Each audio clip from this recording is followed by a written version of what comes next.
They say war makes you a killer. That's what most believed in 1942. But Desmond Doss, he had a different idea. He grew up in Lynchburg, Virginia, son of a carpenter, raised in the Seventh-day Adventist faith. As a boy, he once saw a picture of Cain killing Abel. The image carved itself into his soul. From that day on, he swore he would never kill another man. But when World War II broke out and young men answered the call, Desmond did too. He wasn't trying to escape service. No, quite the opposite.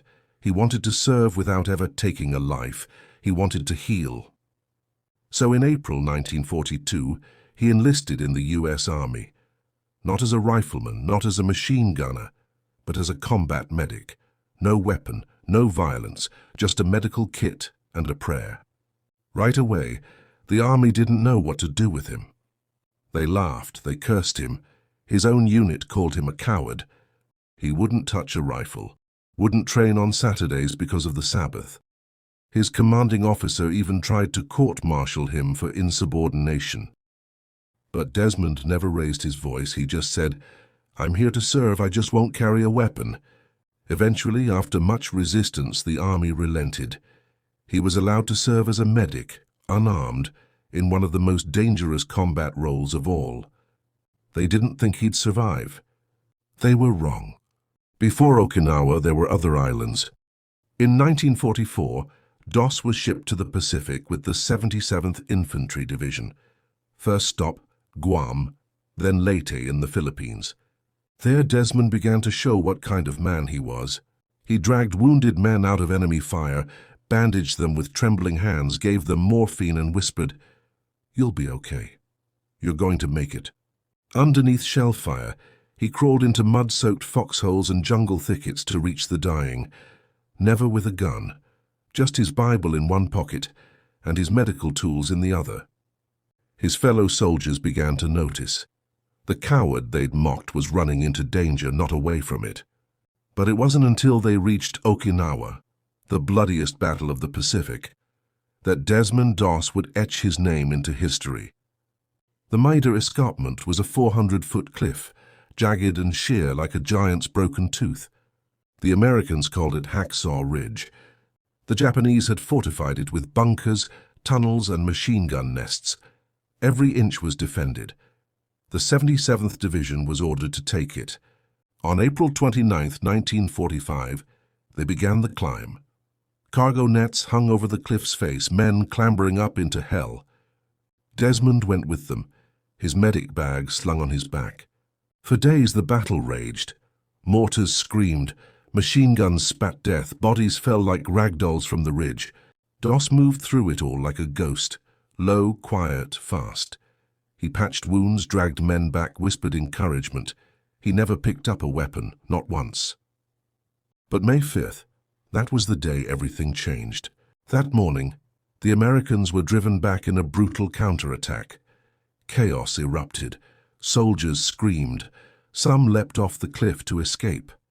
Dozens were left behind, wounded and trapped on the ridge, surrounded by Japanese forces. Command ordered a retreat, but Desmond Doss stayed, alone. He looked across the battlefield. Shattered bodies, broken cries for help, smoke drifting like ghosts. And he said, "Lord, help me get one more, just one more." Then he ran into gunfire alone.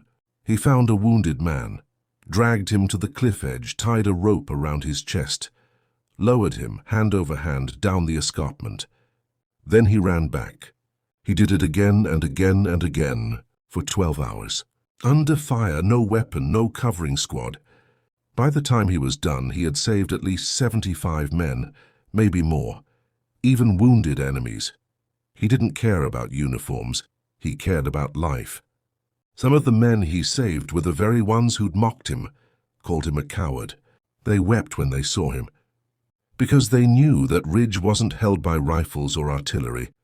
That ridge was held by Desmond Doss. Doss kept serving even after that. He didn't rest. On May 21st, while tending to the wounded, a grenade exploded near him. Shrapnel tore through his legs. He crawled back toward safety. Then, a sniper's bullet shattered his left arm, broke it clean. What did Desmond do?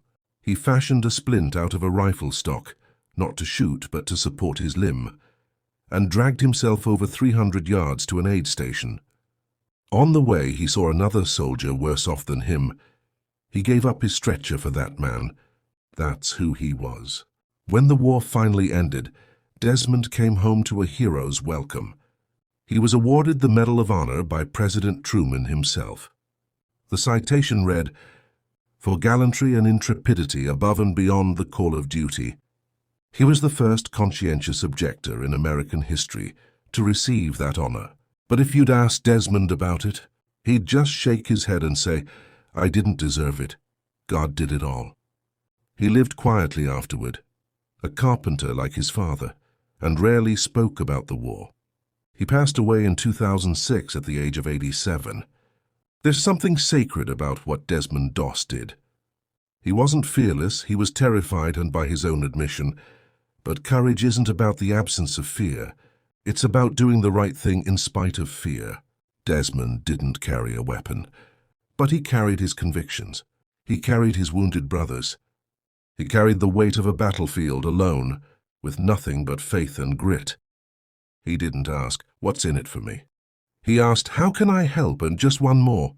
So the next time someone tells you war is only won with guns and bombs, tell them about Desmond Doss, the medic who ran into hell without a rifle and came out carrying 75 souls on his back.